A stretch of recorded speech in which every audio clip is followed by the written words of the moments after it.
Good evening, everybody. Is the Safety and a Sportswriter show back back with you on Friday night, a big time Friday night, following a big time week as we have seen coaches go right and left. We have a lot to get to, and we still have the playoffs going on this weekend, and that's like taking the back page or the off the back pages of the sports section all week long.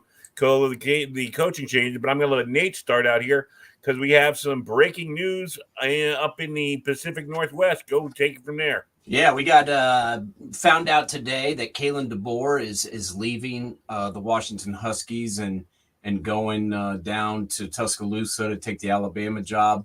You know, good for him. I think it's a great move for this guy, and this is the All-American story. You know, like this guy started out as an NAIA player, record-breaking player, and then he started coaching there at his alma mater and worked his way up. Started at the bottom, and now he's at the top. And the only thing that worries me about him is he could have stayed at Washington forever, Joe. Right. I mean, taking them to the national championship game, 14-0 record in his second year. I mean, they were ready to write the check for this guy, and he moves on, which, good for him. But the news is that Cliff Kingsbury is in Washington right now, and supposedly they're about to hire this guy to be the next Washington coach. Now, whether or not it's official or it's definitely not official yet, but he's been spotted on campus, and we've heard his name come up. A lot of people were saying he was going to be the offensive coordinator for the Bears. He was working at USC with Lincoln Riley this past season. That didn't go that well. So I'm kind of confused as to why he would be a candidate for Washington. But I understand they want to get somebody hired quickly. He is kind of a big name. He's had, success as an OC, but head coach, as a head coach. Texas Tech, not so much. He was the head coach at Texas Tech and then got the Arizona job. Yeah. So it was like he got kind of promoted without the success. Right, exactly. So that kind of confuses me, but it sounds like he'll be the next coach in Washington. He's there right now. Rumor is that they're trying to finalize a deal with him. And I understand wanting to get it done quickly, but I don't know if he's the right guy for the job. We'll see. Maybe the contract thing won't work out and they'll back out of it and they'll go after somebody else. But they're wanting to hire people quick, and it's just crazy to me how much change that 2024 has brought. It's been nuts. Oh, definitely. So nuts. And the thing about it is two things that come to mind for me. Just because of the way the transfer portal works and all this other stuff now that goes on about this. Yeah, you want to make a big splash if you can. I understand, the DeBoer move. He's shown success. He's a hot name. He's a hot commodity now. Jobs like Alabama don't come along often. And as you saw what the life was like for Saban down there, it made him into an all-time great winning coach. Will go down in history as one of the greatest coaches of all time, if not the greatest college coach of all time. And you don't get a program like that. And if DeBoer's ready for it, God bless him. Let's see what happens. The thing I think about when you go for a big name outside of the program and bring them in, the continuity. When we're talking about keeping those kids that you already have there on campus, a lot of them may not like Kingsbury. Maybe they don't know him. So that might stir the portal up worse. If you can keep a guy in-house, a la what the Notre Dame did, it may help to keep the kids you got there already there because they're comfortable with the coach, they're comfortable with the staff, they're comfortable with the way they run the game. So I don't know about the Kingsbury move. I mean, for lack of a better example, if they announced they were getting Pete Carroll, I'd understand it more because he's a big name, you know what I mean? But kids aren't going to run away from that. Pete Carroll's already announced that he's got a job in Seattle. I know his name is up for the Washington job. He's been listed as the number one candidate, but you got to think, I mean, Pete Carroll is he's the most lively 70 whatever the fuck year old man he is. I wish I was that. he's got more energy than I do, and I'm 40 years old. But does he want to go back to college? No. I mean, I don't think so. I really don't. I think it's a good move for him to be a part of the Seattle Seahawks organization, help them, help the new coach come along and help the organization and kind of take a back seat because, it's time. I mean, look at these guys. Nick Saban, 72 years old. He's got nothing left to prove. He just bought a $12 million house in Florida last year. I think it was time for him. I'm proud of him for stepping away when he did. And a lot of things, like I told you, I was watching the interview with Jimmy Johnson last week, and as he said, he goes, coaching a major college used to be a nice gig. He goes, 9 months out of the year, you work really, really hard. But you used to get a month and a half to 2 months off. Yeah, you had to do a little bit of recruiting and stuff like that. But it wasn't like it is today where you have to constantly, it's a 365-day a year recruiting, keeping your own people with you. You don't want them leaving. So you got to make sure they're happy. Plus, you're trying to cherry pick other talent to bring in if possible. And then you got all the other things going on, that the money situation now. How is that going to be divvied up and stuff? So I agree with you. I don't think Pete Carroll would come back. I was just using him as an example of a big name they could have gotten. No. He's on the list. He's on the list. Kingsbury would not be my first choice for that. Me neither. I was kind of surprised when I heard he was on campus, and there's been leaks that they're going to name him, and I'm not sure about that. I think he's a good play caller. I just don't know if he's a great head coach. But stranger things have happened. It's just, to me, there's so much that you have to do now as a college coach. I mean, you have to keep the boosters happy. You have to keep the alumni happy. You have to keep the fans happy. You have to keep your players happy. You have to go recruit high school kids. You have to recruit transfer player kids. You got to try and talk your own guys out of going into the portal, or if they're in the portal, coming back. There's just so much going on. The one positive that I will say about the new world college football that we live in is, with the NIL situation, you can keep your guys in school as opposed to going to the NFL. I mean, I don't know if you just heard the news, but JT Talamula just announced about 10 minutes ago that he's staying at Ohio State for his senior year. I mean, JT Talamula was a bona fide first or second round pick. He's a pass rusher. Has he lived up to the number one player in the nation status that he had coming out of high school? Maybe not, but he's shown flashes of it. And that's enough in the NFL to get you drafted in the first or second round and make a lot of money. About 10 minutes after he announced, Travion Henderson announced that he was coming back to Ohio State. So every single starter on the Ohio State roster is coming back, except for, Marvin Harrison Jr., who's going to be potentially the top pick in the draft, and then Kyle McCord, who they, freaking ran off.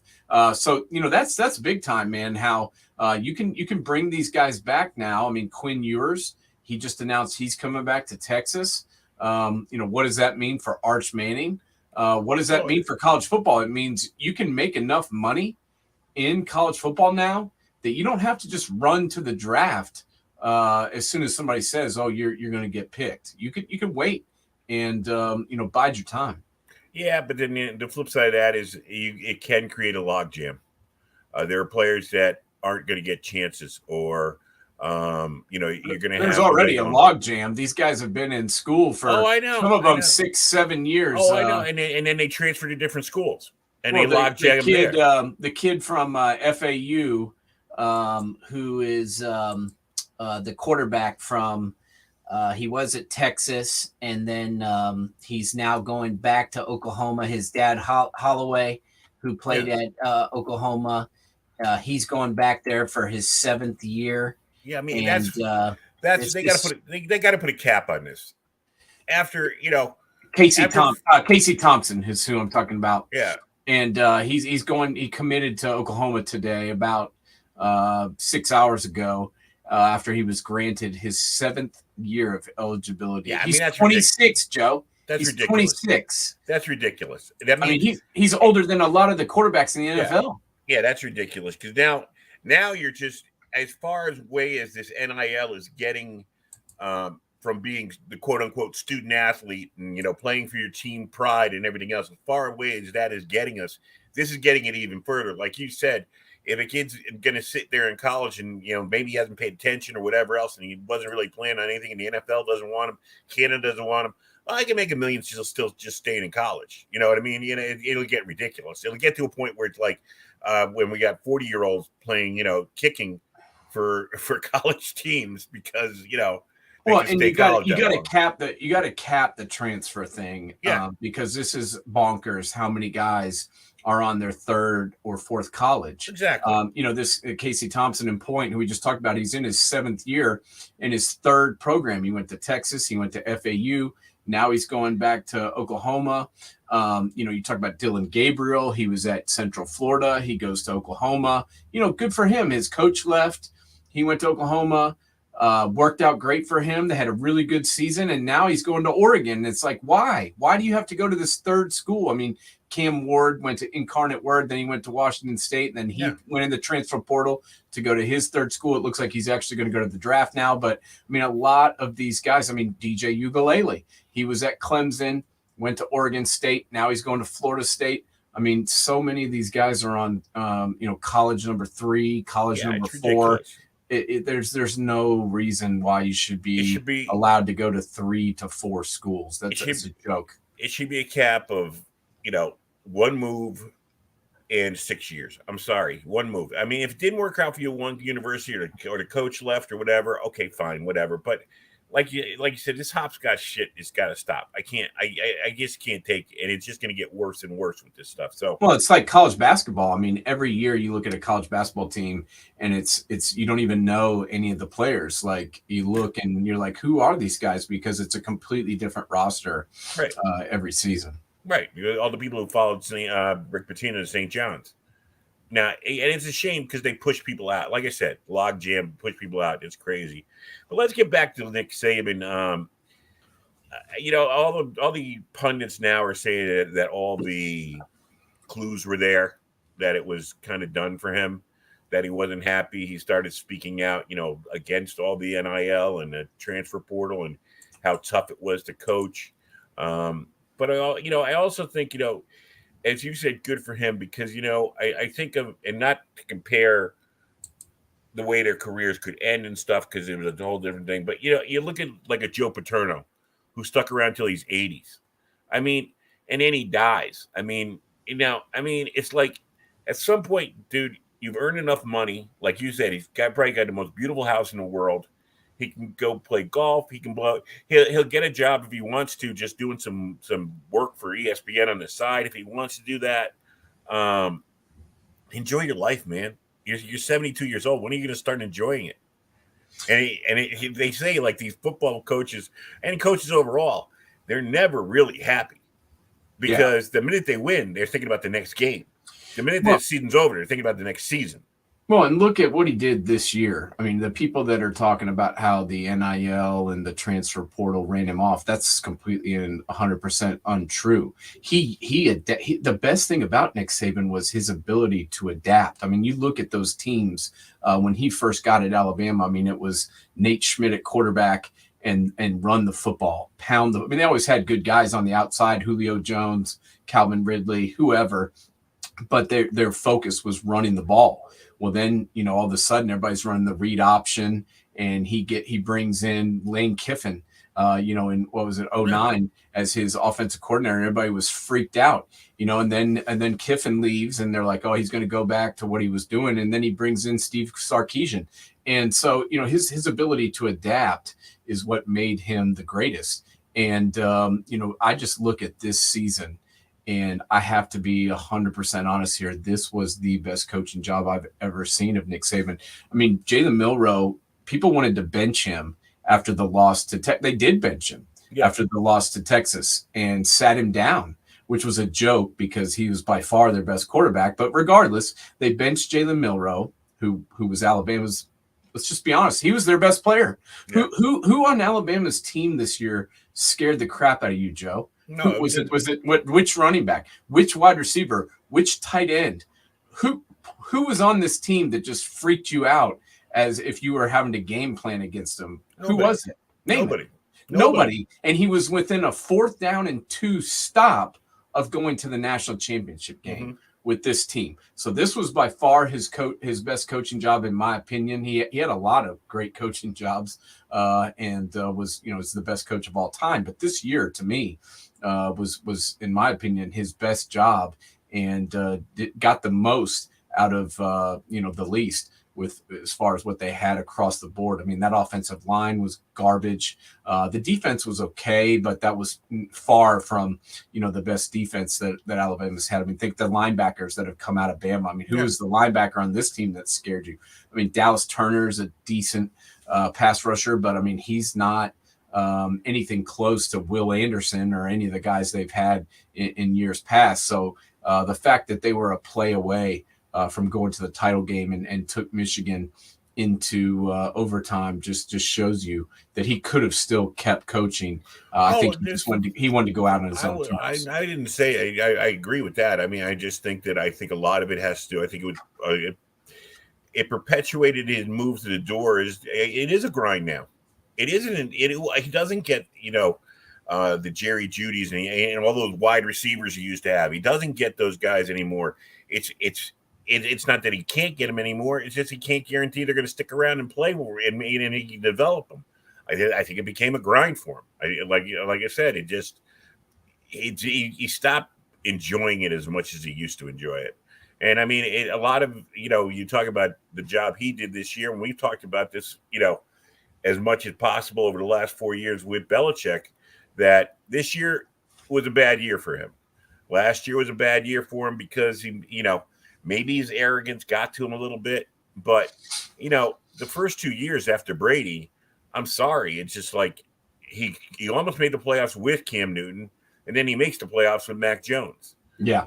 So I mean, to sit those were his 2 best coaching jobs. Yeah, in my exactly. opinion, Exactly. Was making almost. I mean, if Cam Newton hadn't gotten COVID, they would have been in the playoffs. And right. Cam Newton wasn't playing very well, but he was doing enough to where they could have backed their way into a wild card game and then we see what Mac Jones is. Mac Jones is kind of what we thought he was at Bama. I mean, he didn't play until his 5th year, and then he looked pretty good. But that was when they had Devontae Smith and they had Jalen Waddle, and hell, I could have played quarterback for that team.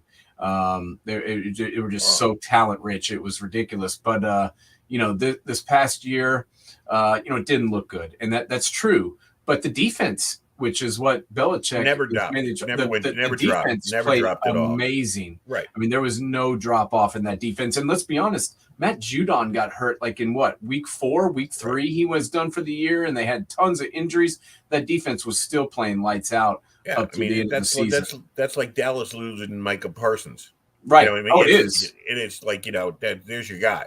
And Matt Judon is the difference maker. I mean, everyone rolls protections to him. He's a double-digit sack guy year in, year out. And once he was gone, I was like, man, they could be in trouble. But honestly, the defense kept persevering and kept winning and doing their job. And it was not the defense's fault.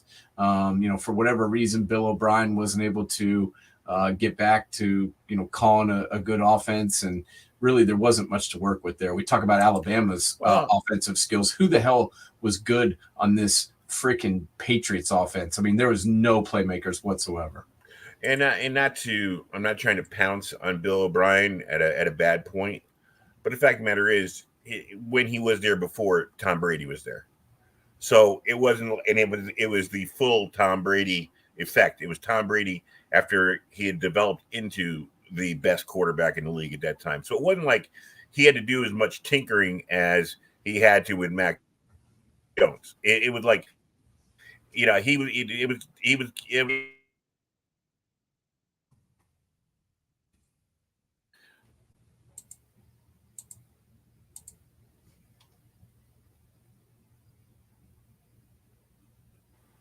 First of all, like I was about to say, is, Patricia and Joe Judge had killed the kid the year before. I mean, their play calling and their coaching of him, they destroyed any confidence he had in himself. And then he had to try and build him up. And, it's hard to do that on the fly in the pros. Well, yeah, and honestly, they probably should have gone to Bailey Zappi a little bit earlier. And Bailey Zappi's not really much better, but they seemed that the offense seemed to function better with him, and it didn't really matter honestly who the quarterback was. Who are you going to hand? Who are you handing the ball off to? Who are you throwing it to? I mean, there's no offensive weapons. The offensive line wasn't as good, as it has been, and it just all came squeezing their year out of Zeke. Didn't work out. Zeke actually was their best offensive player down the stretch, which is scary in itself. I mean, Zeke got run into the ground in Dallas, but he was all they had down the stretch, which leads me back to the point: why did you let Damian Harris go? No. I mean, he hasn't even played for Buffalo. You could have kept him on board. And then once Ramondre Stevenson got hurt, it was like, how do you not have another back on your roster besides Zeke Elliott? So it was bad. It was bad news, but it wasn't like Bill Belichick forgot how to coach. Okay. No.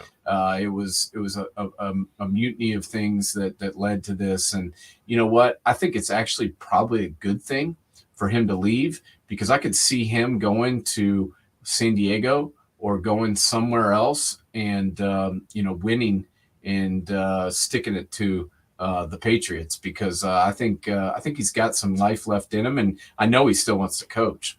All right, let's go over let's go over the firings. Let's just think of the ones we thought were a little shocking. Of course, I think the Belichick was kind of rumored. I think the Pete Carroll thing kind of shocked me. Like you said, young, he may be 70, but he acts like he's 17. I mean, it's hard to believe that he really wanted to leave. I think the Seahawks, I think what the people are starting to see in the NFL, because the great coaches are getting up into the 70s. You got Andy Reid, he's in his 70s. Pete Carroll's in his 70s. Belichick's in his 70s. It's kind of like, if not now, when? At some point, we're going to have to replace these guys. I mean, it can't go on forever. And there's a slew of young, they see what some up in these young guys that are coming in and being successful right now in their late 30s, early 40s.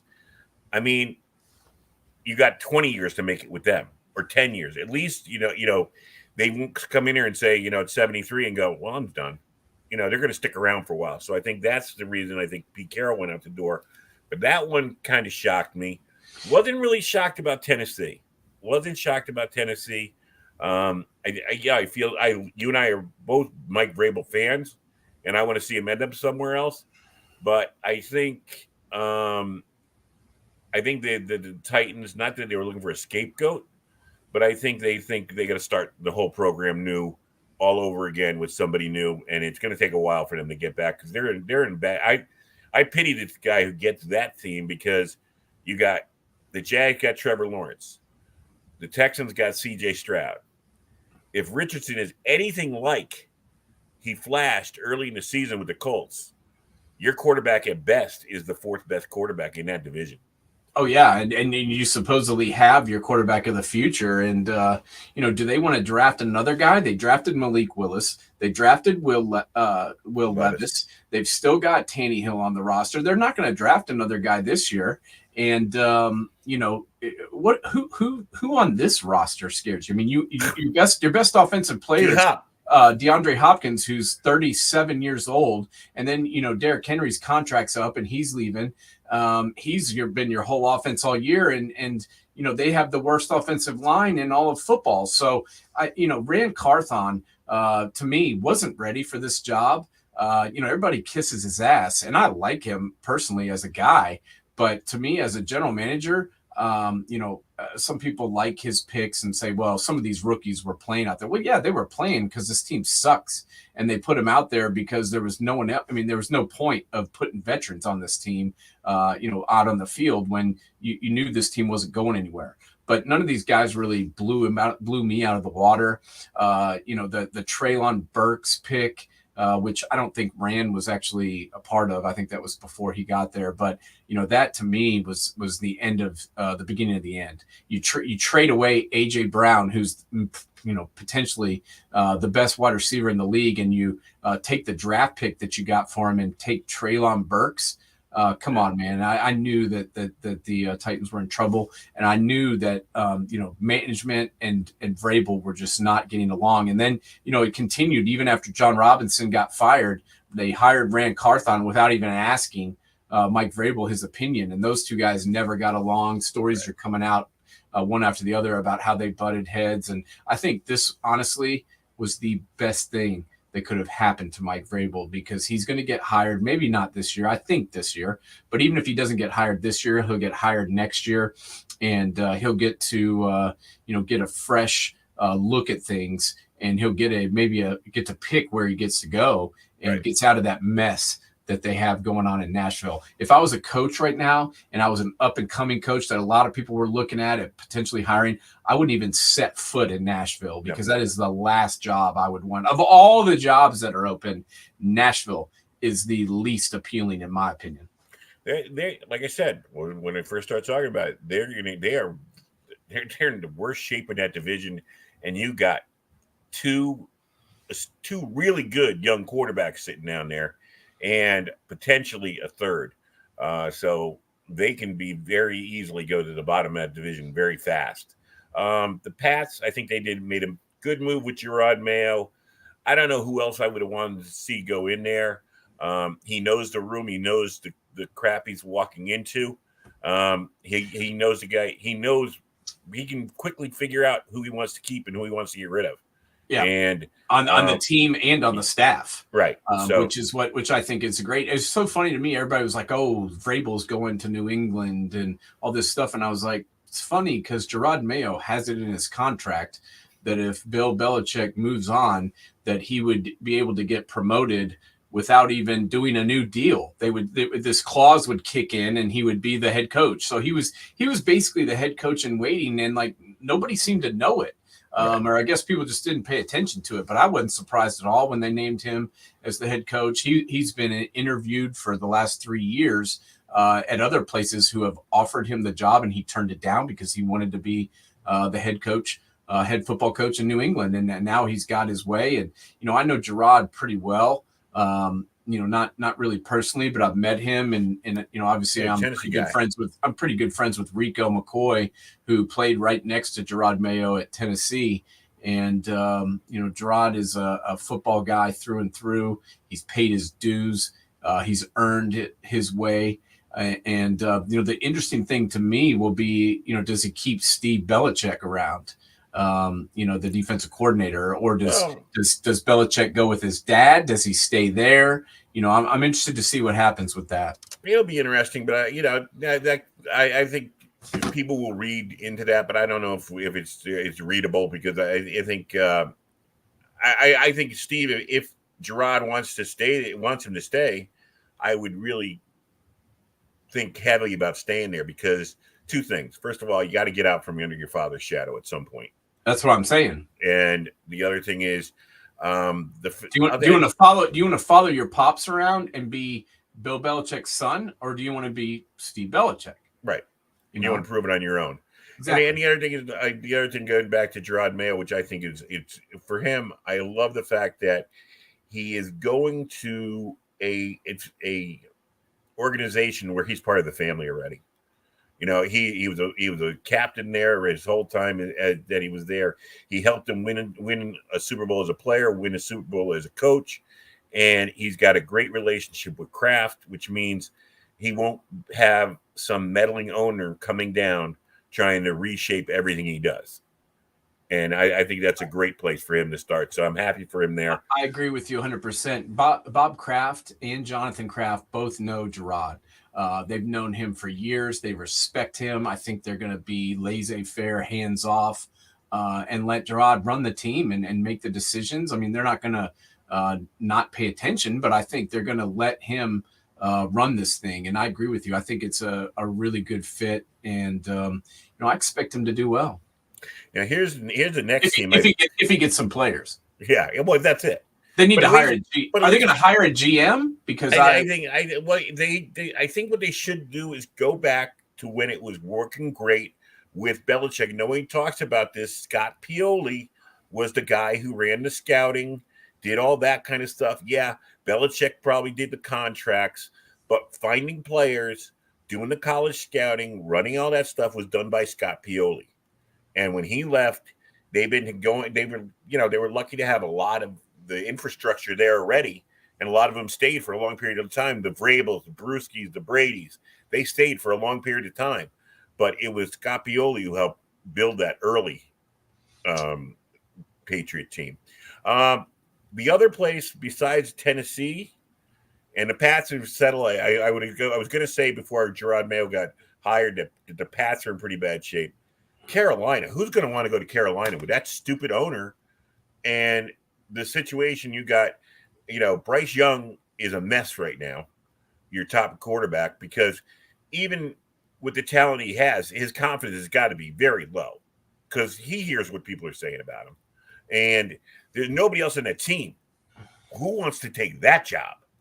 That's a good point. I mean, I said Tennessee is probably my least, desirable job. Well, maybe second least, because Carolina's got to be number one. I mean, this owner, you go out and hand pick Frank Reich, and you tell the entire world that this guy is your guy.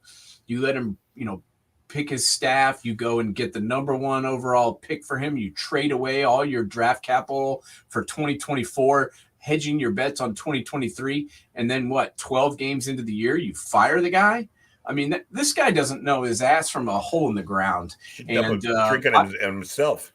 Yeah, I wouldn't take this job if you offered me $50 million. I mean, you're going to get fired after 6 games. I mean, it makes no sense.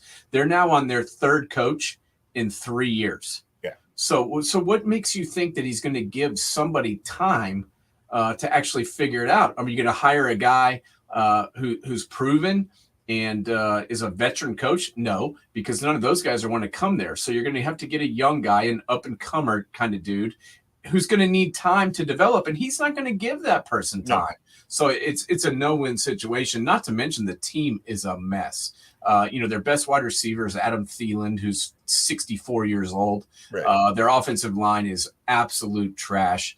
Their defensive line is probably their strongest position, and Derek Brown is up for a new contract. Not to mention Brian Burns is up for a new deal, so they're going to pay both those guys. Who knows? The secondary's kind of been a mess. They kind of missed on both of their the 2 high draft picks that they've done for corners.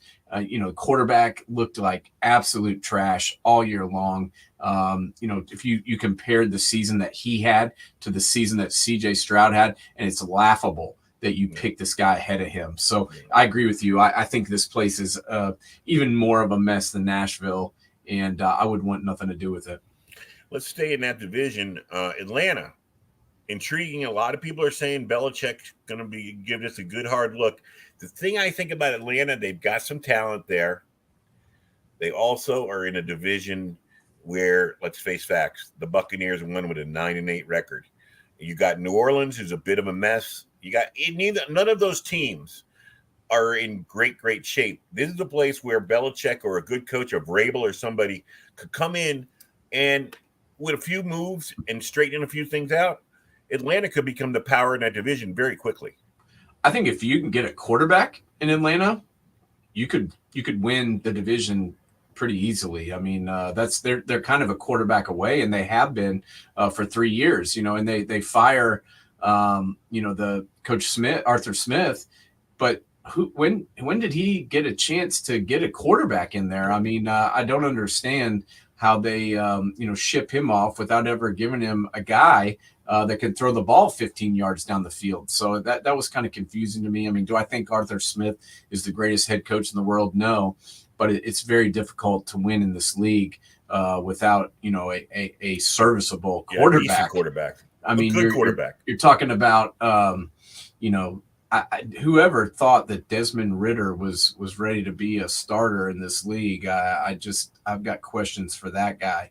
But I do like what you said. The pieces around the quarterback position are intriguing to me. I think this team is in a lot better shape than Carolina or Tennessee, and I think it's a good location. And you got an owner who will help you build something here. So I like this. I don't know if the rumors are true, but I've heard they're also talking to the Georgia head coach and trying to lure him away from Athens. I don't know if that's going to happen, but it's been rumored that Arthur Blank has been talking to him, and maybe Georgia and Bama will both lose their coach in the matter of a week. That would be cool.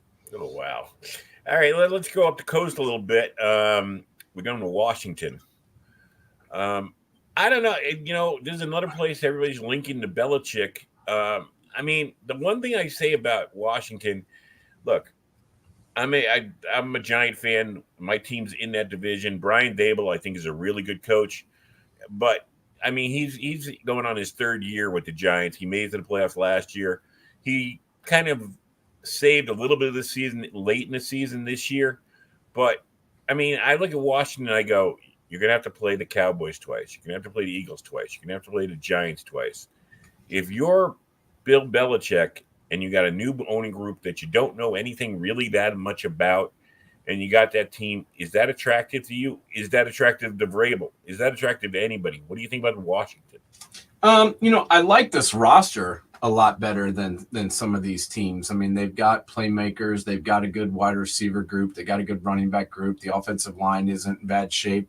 The defense now with trading away Chase Young and trading away Sweat, it's still a solid group. They need some more pass rushers now. I don't really know why they didn't sign one of those guys. Yeah. But they still have a good core with Jonathan Allen and the rest of the group. So I think this would be a job that is going to be attractive just because of the roster. But once again, they don't have a quarterback. I mean, I don't see how you could sit there and watch Sam Howell play this entire season and tell me that you think this guy is gonna be the man for your franchise. I mean, I just didn't see that. Did you? No, and I'm glad you brought that up because, of course, the name that's been coming over the last decade, it seems, if not longer, Eric Bieniemy is going to be one of these names that are going to be bounced around out there. And this was supposed to be Eric Bieniemy's building block, was to show that he could do something with Sam Howell.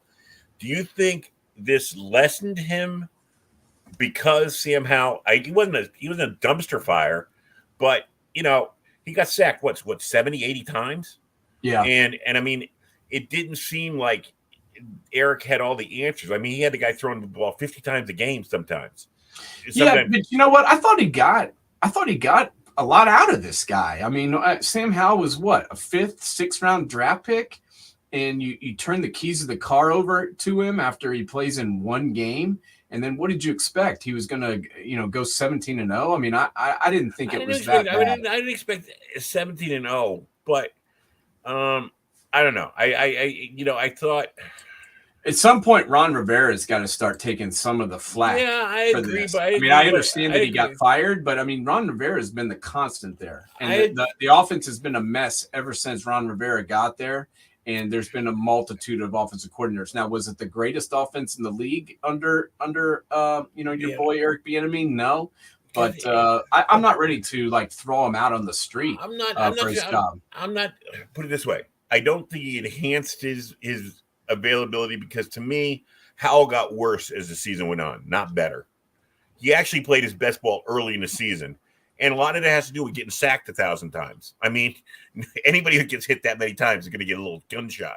But It was, and then the flip side of the coin is you have these guys who are in the Bieniemy camps pointing out the fact that Kansas City's offense struggled without him. But I think that has more to do with the fact that they had no wide receivers. And Kelsey was a little beat up. I don't think you can link the two together. But it's going to be very interesting to me to see, if Bieniemy gets passed over now, I mean, with all these openings, how many times? They had 10 openings 2 years ago. You have 8 openings now. Well, 7 openings now. And you don't get a shot. Eric Bieniemy, no one wants you. You might as well just you're an offensive coordinator, or look at Canada or something, because nobody wants you if they don't give it to you this time. Well, you look at Sam Howell, his season as a totality. He finished with almost 4,000 yards passing. He completed 64% of his passes. He had 21 touchdowns. He did have 21 picks, but that's a first year starter, and numbers like that for a first year starter, to me, that's not horrible. I mean, you think about Peyton Manning in his first year. You think about Troy Aikman in his first year. You think about Bryce Young in his first year. I'm not disgusted by the way that Sam Howell played. I just don't think that Sam Howell's that great. Yeah. And to be honest, what he got out of him was pretty impressive to me. All right, well, we'll see. We'll agree to disagree on that one. I'm not ready to give my franchise over to Eric Bieniemy. I'm just saying I'm not ready to bury the guy and never hire him again after what I saw from Sam Howell. All right, and then the last three we got are all in the same division. Andy Reid. I mean, Andy Reid has got to be sitting here going, "How good am I?" When everybody else in the division is looking for a new coach. You got Vegas. You got the Seahawks, the Seahawks were in the NFC. I'm sorry, I was having flashbacks to a few years ago. But you got Vegas. You got the Chargers. You got the Seahawks. Of course, the Chargers, everybody says, is the best place to go. Not just because of the weather, because of the fact you got Justin Herbert. You got a team that has a lot of potential, and their roster looks really good. But everybody's expecting that your boy Harbaugh is going to end up with that job. We'll see. I mean, the guy is a pretty good coach. He's also a dick. And the Vikings could have hired him last year, and they chose not to because they didn't like him. I mean, he led the 49ers to a Super Bowl, and they let him walk right out the door because nobody up there liked him. So I'm not 100% certain that he'll get a head coaching job in the NFL like everybody else is. But if there was one spot that I would think he may go, I think San Diego would probably be his choice. He was a head coach at the San Diego College. He played for the Chargers. I think he likes what he sees in the quarterback there. So if I had to pick on where I think he would go, that's probably it. Well, I'd like to say one thing. If I was anybody who the Chargers would listen to, I'll say one thing. Even though I love Bill Belichick and I love Rabel, you got to get an offensive coach in there. You can't go to defensive coach. You got to get somebody in there, a Ben Johnson, a Brian Callahan, one of these hot young assistants to work with Justin Herbert and be the guy that gets the best out of Herbert. You got to go offensive coach this time. I kind of think you have to go with a proven commodity. I mean, they've kind of gone the way of a young coordinator the last three hires, and it hasn't worked. So I don't know if they're going to stick to that or if they're going to try and get a veteran coach to come in there because the young gun hasn't worked out there. And I just think ownership might want to switch it up a little bit. But we'll see. Yeah, we'll see. But I mean, my whole thing is Anthony Lynn, defensive coach. Staley, defensive coach. I just think that your biggest asset is your offense, so you got to get that offense playing at a high level.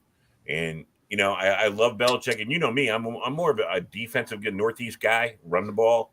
I love 14-10 games. I love 21 17 games. I don't really love the shootouts, but if that's your best guy, you got to go. You got to put somebody who's going to develop him and make him the best guy. Even though, hey, Belichick made Brady, so that's not outside the realm. So I just talked myself out of that argument. Bam. Vegas, I think they should give Antonio Pierce a real look. I mean, I don't see. He seems to own the locker room. He seems that's number one.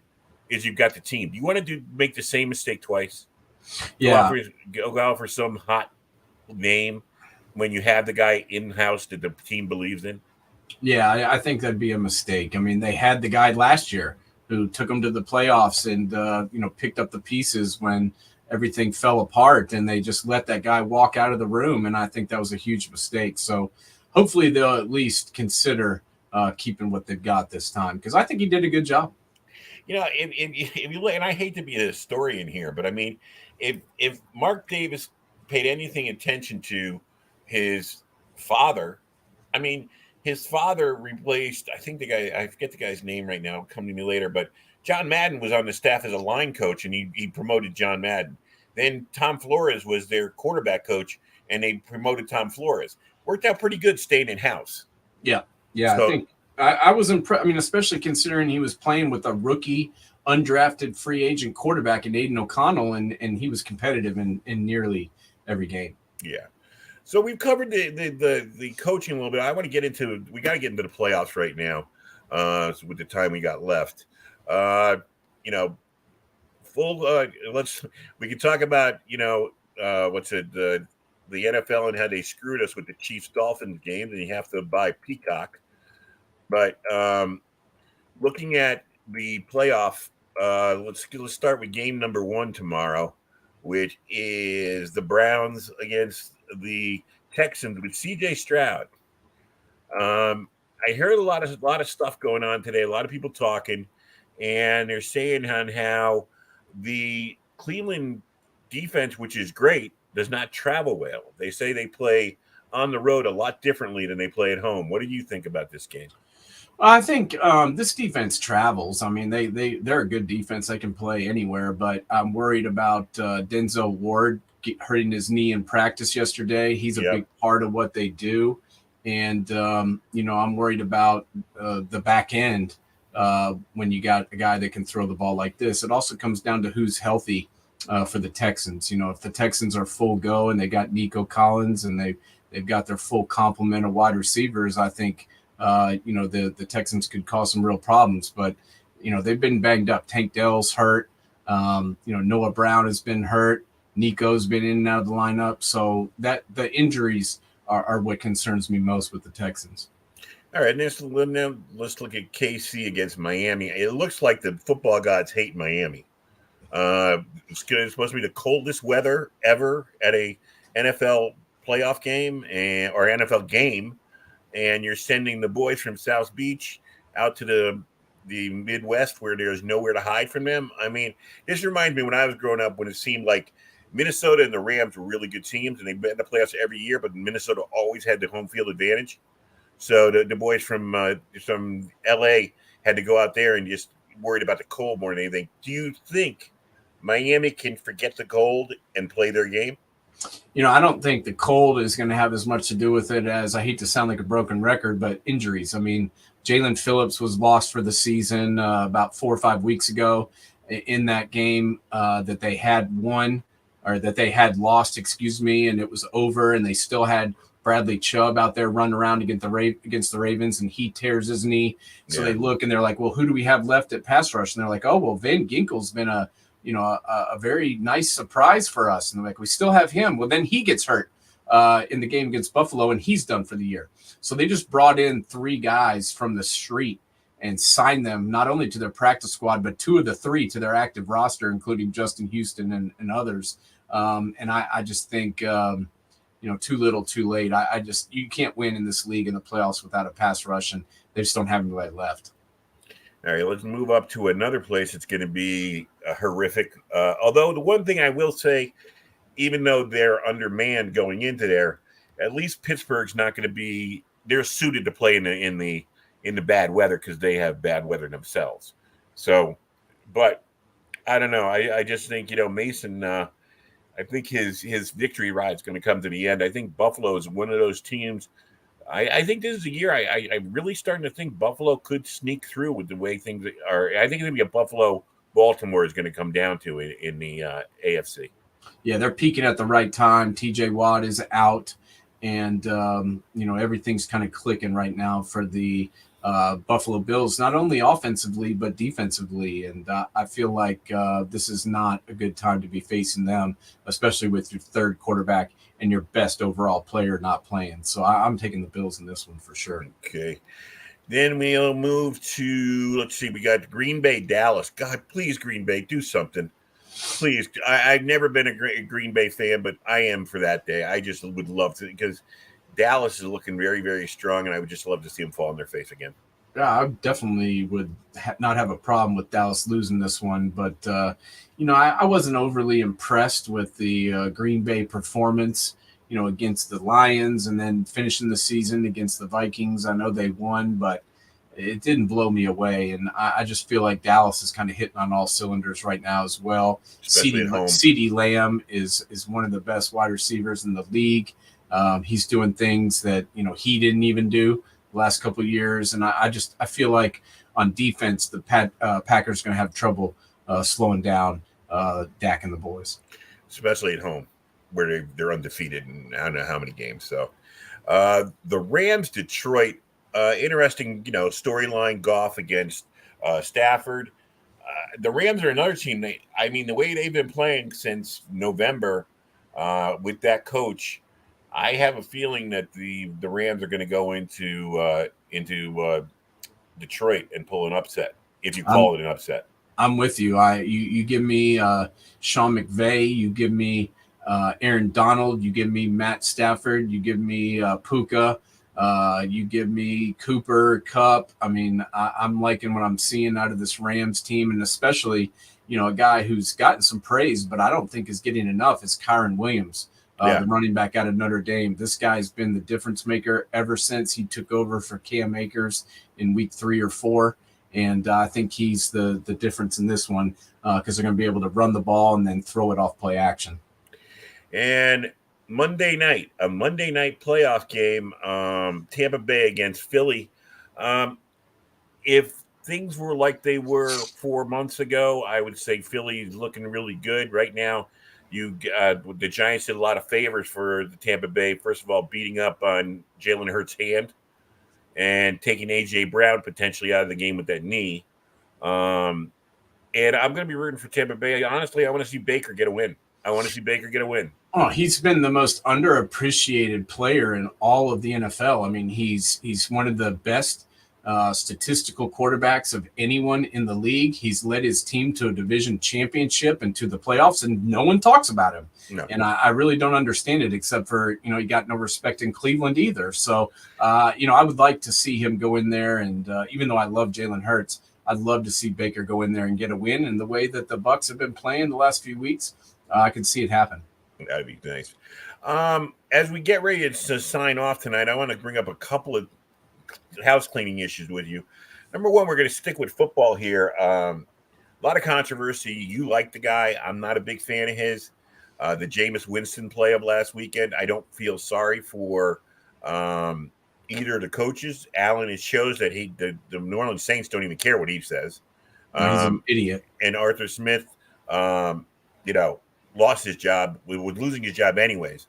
But Jameis Winston, here's a guy who's 29 years old. And I looked at his stats today, and as you've said many times, if you look at when he was a full-timer down in Tampa Bay, his last year he threw 30 interceptions, but he also threw 33 touchdown passes and for 5,000 yards. And his first 4 or 5 years there, the stats didn't blow you off the chart, but they were equal to kind of the stats that Brady was putting up early in his career, 28 touchdowns, 14 interceptions. I think this guy somebody's got to get in his ear and say, Jameis, do you want to be a joke or what? These are the kind of things that people remember about you, and your detractors, like me, are going to pounce on it. And I am pouncing on it a little now. There was no reason to do what he did. To get 1 touchdown for that running back, what does that mean to him after he scored 17 with Detroit last year? Yeah, and scored 0 all year this year. It shows you what an idiot Dennis Allen is. It also shows you, like you said, no one listens to him. So is this more on Jameis or is this more on the coach? If you're the head coach and you call a play and no one listens to it, is that not on you? Yeah, but my point is, Jameis Winston right now is 29. Jameis Winston is their backup quarterback, and when Derek Carr's been hurt, they wouldn't even play him. I know. So, it's like if you're not going to play the guy as your backup quarterback, why do you even have him on the roster? I agree with that, but maybe it's because nobody wants him because of these things he does like this. Maybe he's his own worst enemy. Maybe, I understand James' frustration, but you don't do things like that. It's ridiculous. It's not going to it's going to endear you to other coaches. They're going to sit there and go, is he going to do that to me when I tell him to do stuff? Yeah, I'm always in the thing that if you don't want them to score, then stop them. I've always thought that, and I get pissed when people are like, "Oh, why did you score that touchdown on us? Yeah, why didn't you fucking stop?" Like everybody said, don't go into a victory formation. say we're coming at you, and have them stop them. Yeah, Half those guys didn't think anything was going to happen. It's they like should. They should. They're getting paid to stop them. They should have stopped them. no. So I mean, I think it's stupid, but who cares? I'm not making a big deal about it. These guys are getting paid millions of dollars to stop them from scoring touchdowns. Well, I'll tell you, in another couple of years, because Jameis, like I said, he's 29. He's got to get another shot soon. And I don't think he's going to get another shot. Well, and then it doesn't matter, does it? He's not. I don't think he's going to get. I mean, if he was going to get another shot, he would have gotten it by now. You would think if Tim Boyle can start for a week and Jameis Winston can't start for a week or 2 weeks.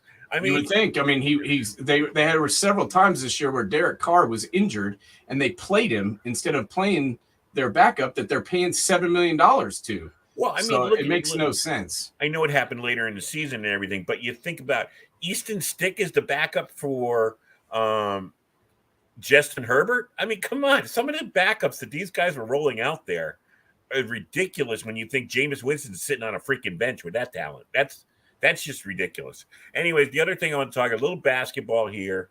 Really straight. I'm going to try and put the words together about this, but when you look back at what we thought was going to be a great draft a few years ago, now Zion's he's back, he's playing, he's doing all right. John Morant now out for the year after being suspended. He's out for the year. RJ Barrett's been traded from the Knicks, and Cam Reddish was he fourth in that draft? He was top 10. He was top 10, yeah. Anyways, so he's floundering around the league. He starts for the Lakers. Does he? Yeah. Okay. I didn't see that. So I would go away from that. But anyways, when you look at that draft now and you think about it, it's like all of them just seem to be running in place a little bit. Yeah. I mean, I think Zion's playing pretty good. I would take him in a heartbeat. I don't understand, John Morant throwing his career away to throw a gun around in a video. I mean, that's pretty stupid. But I feel bad for him now getting the shoulder injury. That to me was kind of, I mean, the guy's played very well when he's been on the court. So I think there's a lot of talent in this draft. I don't know. Well, maybe the point I'm trying to get to is the one and doneers.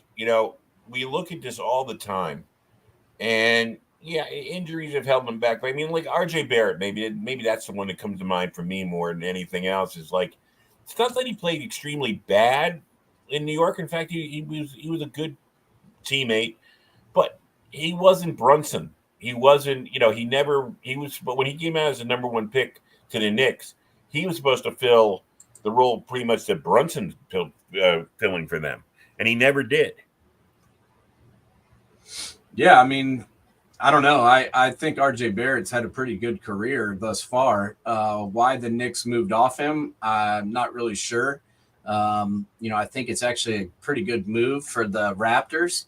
And honestly, they traded Barrett and Emmanuel Quickly, who was their 2024 second round pick. So, I don't why the Knicks would trade away both the guys they drafted. I think that just shows they, don't trust themselves. And, OG Anunoby's been played pretty well thus far, but the other guys, Precious Achua and Malachi Flynn, I'm not really a big fan of either one of those guys. So I don't know. We'll have to see whether this makes the Knicks better or whether or not, the Raptors get better by adding Barrett and Quickly. In my opinion, I think the Raptors came out on top in this deal. And I know OG has played well thus far, but still, we'll see how it plays out. But I was very confused by this whole move, especially considering the Knicks re-signed RJ Barrett to a 4-year, $120 million contract a year ago. Right. So what the fuck did you do that if you're going to trade him away? I mean, it's ridiculous. The Raptors are like, wow, we got this guy who's put up pretty decent numbers and he's under contract for 3 more seasons. Yeah, you're right, I guess. But like I said, I was like, when I looked at that happening, I was like, wow, those three players, it's so far it's been kind of sketchy where they're. I know. I'm just saying that draft's way better than this last year's draft. I mean, well, you talk about Wemby being number one, and he hasn't really shown out much thus far, or proven to be the kind of star that everybody thought he would be. And then think about the guys behind him. I mean, can you even name any of them? Not if you gave me their first names or second names to begin with. That's my point. So that's my whole point. As far as that draft goes, I would take that draft over this draft or the year, last year's draft. That draft over these two looks pretty damn good when you compare them. You're the NBA guy. That's how I depend on you for NBA. But let's get off now. Get ready for our football weekend. Everybody enjoy it out there. If you're in any of the areas right now that are getting swamped with snow, stock up on everything. You got plenty of things to keep you entertained throughout the weekend. So just don't go out there shoveling when you don't have to. No doubt. All right, my friend. I will see you next week. Enjoy the football. Yes, sir. You too.